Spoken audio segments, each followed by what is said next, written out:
Bonjour pèlerines et pèlerins du tarot. Voilà, je viens vers vous aujourd'hui parce que Joe m'a écrit. Je dis cela avec un peu de légèreté et je pense que vous ne m'en voudrez pas. Joe, le frère de Nile Lovell. Et oui, parce que Joe Lovell a décidé de faire perdurer le Tiltwick Tarot 2e édition. Il a décidé de rendre hommage avec ce jeu au plus grand chef-d'œuvre pu réaliser son frère Nile Lovell, décédé donc en début août 2018 de manière très soudaine. Nile Lovell, le concepteur en fait de toutes les terrasses du site et propriétaire de Malpertuis Design, avant bien sûr son décès. C'est vrai que j'attendais ce moment avec impatience. Je trouve que le travail artistique qui a été fait est magnifique. Puis il y a une atmosphère où les lieux sont intimement liés à l'émotion. Enfin, moi, c'est ce que je ressens. Alors, je fais une courte pause et je reviens vers vous tout de suite.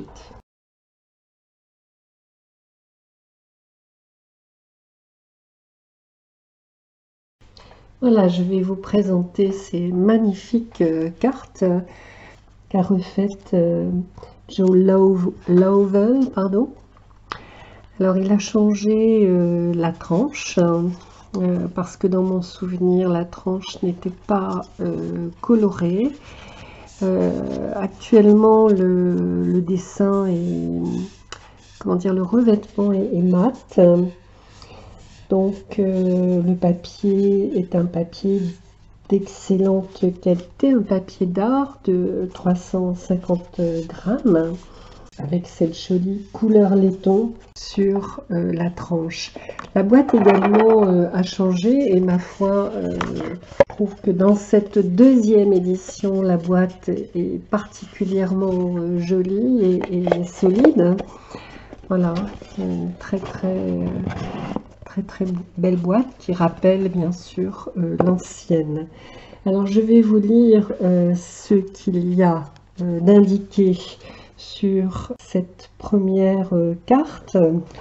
Donc Nile Lovell, qui a vécu donc de 1971 à 2018. La flamme qui brûle 2 fois plus fort brûle 2 fois moins longtemps. C'est ce qui était vrai pour Nile. Un artiste, un érudit doué avec un intérêt particulier pour les langues et les cultures. Au cours d'un voyage d'affaires au Moyen-Orient, il a étonné son patron en discutant de manière presque fluide avec le chauffeur de taxi en lui disant « Je pense que je devrais apprendre quelques mots ». Il ravissait tout le monde avec des histoires colorées de ses voyages, avec des accents rendant les personnages impliqués vivants pour l'auditeur, mais il parlait rarement de lui-même. Et oui, c'est vraiment la réputation qu'il a de cet homme discret. Quelques mots sur sa carrière. Donc, Nile Lovell était un designer.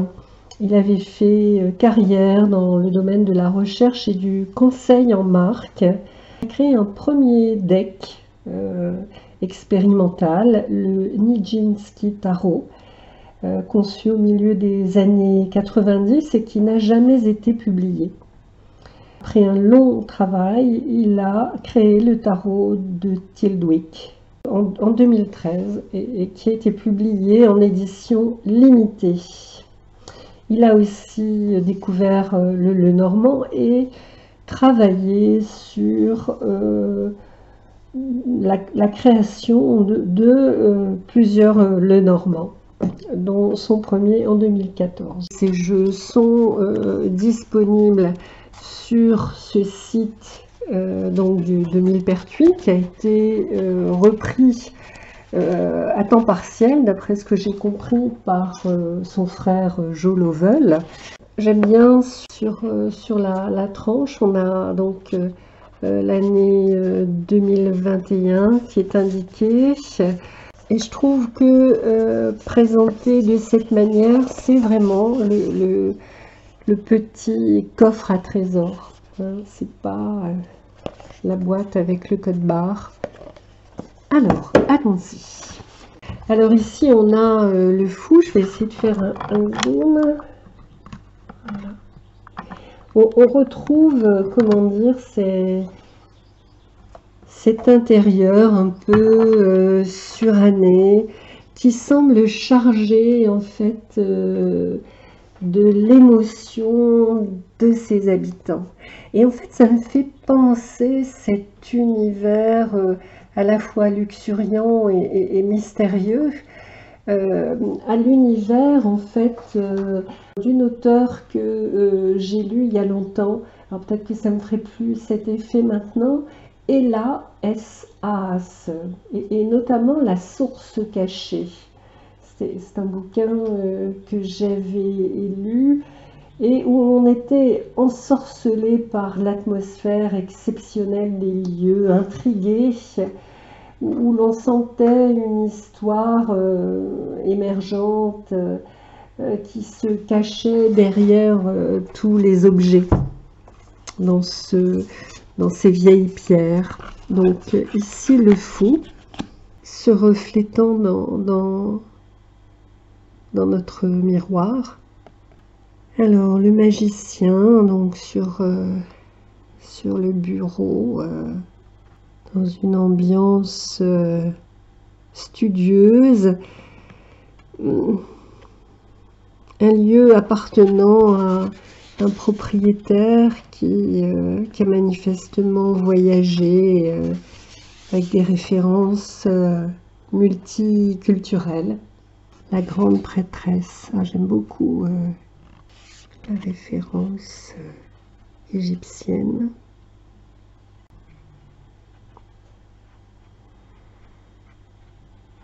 Impératrice.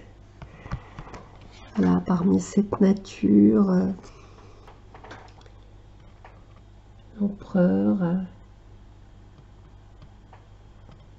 la connaissance assise, ce pope,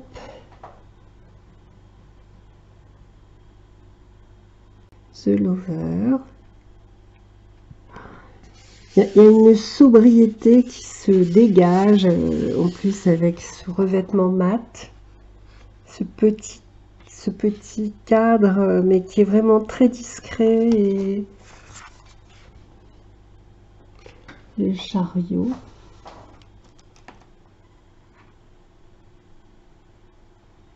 La justice. Donc les emblèmes de la justice posés simplement en face d'un miroir. L'ermite. L'ermite avec sa lanterne, mais aussi dans un bénitier. Alors la roue de la fortune.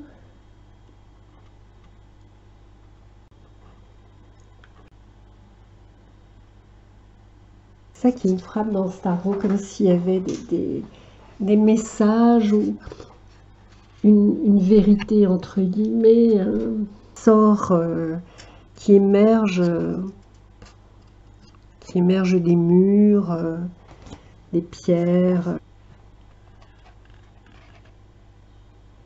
Donc là on a la présence du temps, bien sûr, pour l'arcane 13, la tempérance.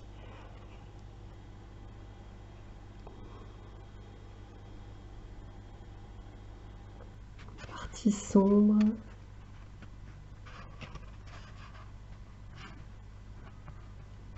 qui nous est renvoyé par le miroir. La tour, comme un miroir qui se brise.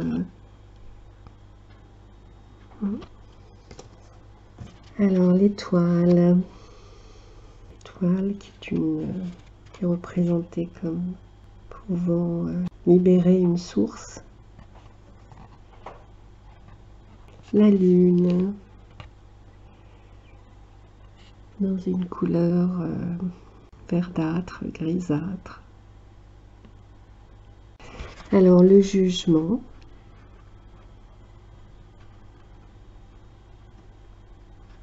The world, le monde. On retrouve donc la mandorle irradiant, l'as de coins, le 2, le 3,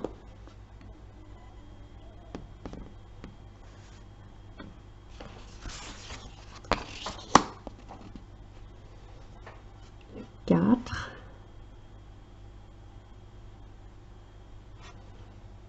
avec la roue du zodiaque,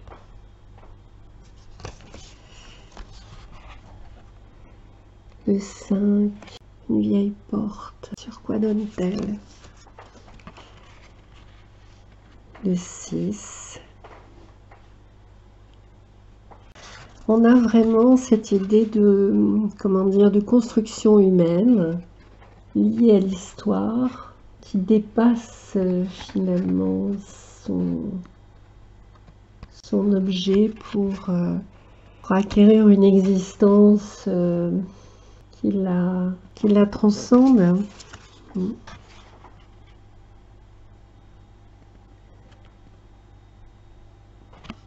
Et on a toujours cette idée de focus s'intègre à un univers qui émerge et qui fait partie intégrante de cet univers. C'est très mystérieux. Donc le page, on est dehors, on a un visage, un outil, et puis des animaux relatifs à la suite.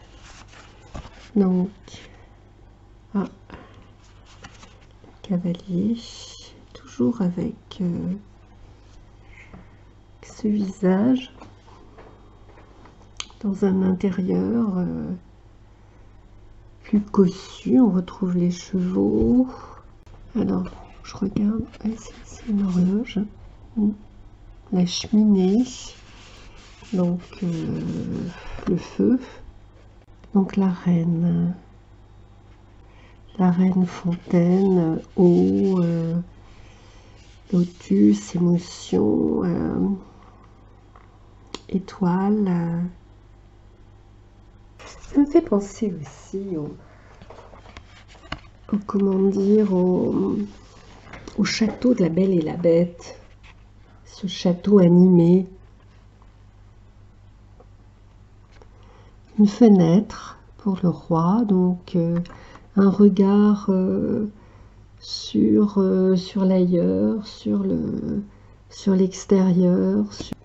Alors, on arrive maintenant à cette jolie suite verte, verdâtre, des coupes rehaussées de cette jolie couleur laiton. Alors, l'as.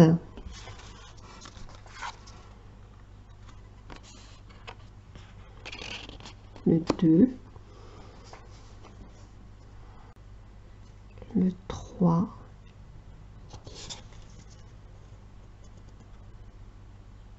le 3, voilà, avec ces 3 coupes, voilà, qu'on aperçoit dans de cet extérieur.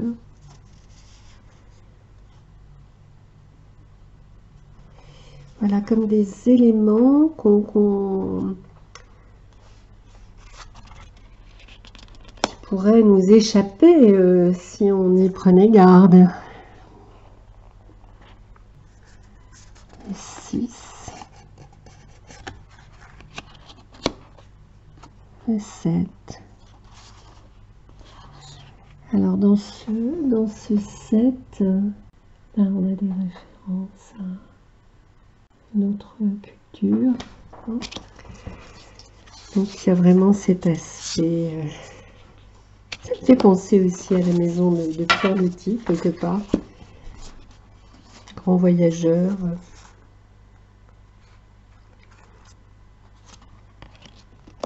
Le 9.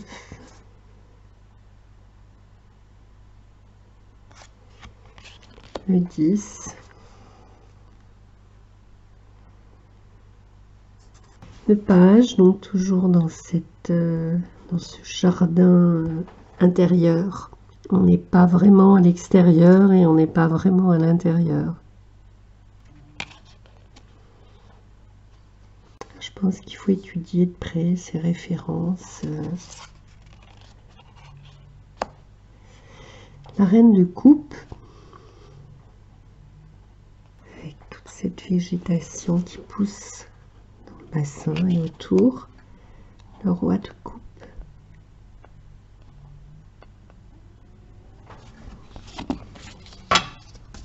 Alors, on en arrive donc à cette jolie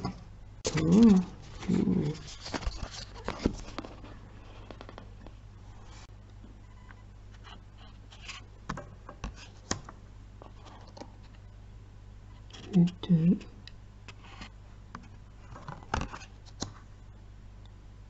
3, référence au voyage, au départ, la réalisation, la création, le conflit,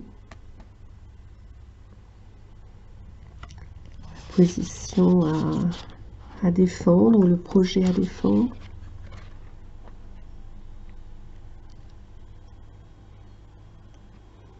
Le Panthéon. Le 7.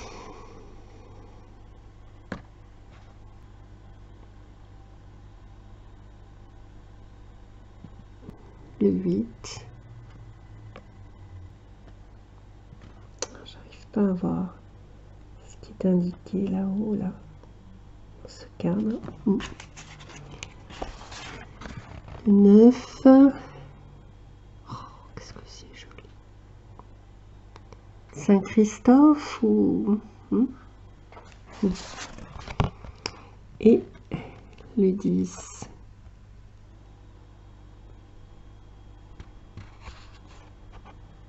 Le page.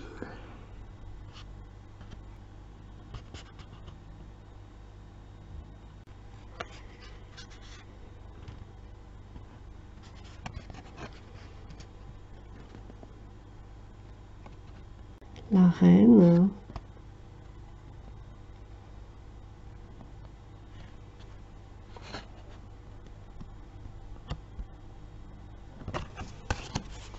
Le roi.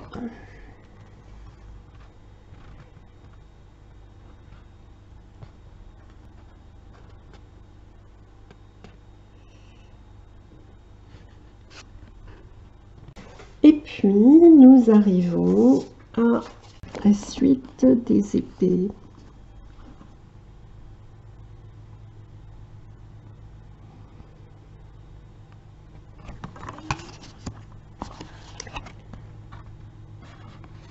Le 2, 3. On retrouve le symbole de Marseille.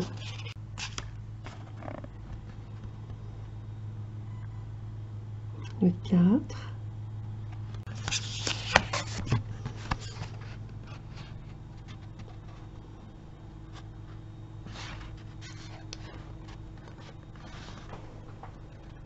Cette maison abandonnée. Le 6 d'épée. le monde à portée. Le 7 avec comme un grimoire. Le 8. Le 9.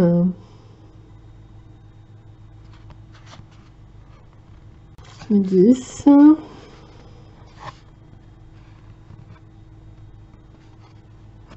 Le valet.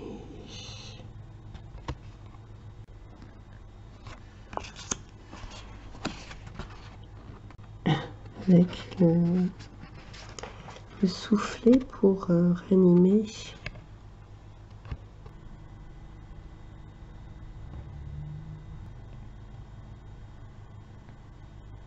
Alors, la reine d'épée.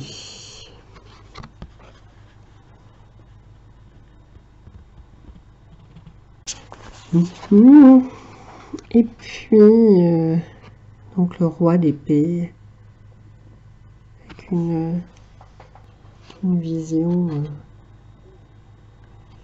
beaucoup plus cartésienne, un peu dans la démonstration. Et voilà. Oh mon Dieu, quelle merveille.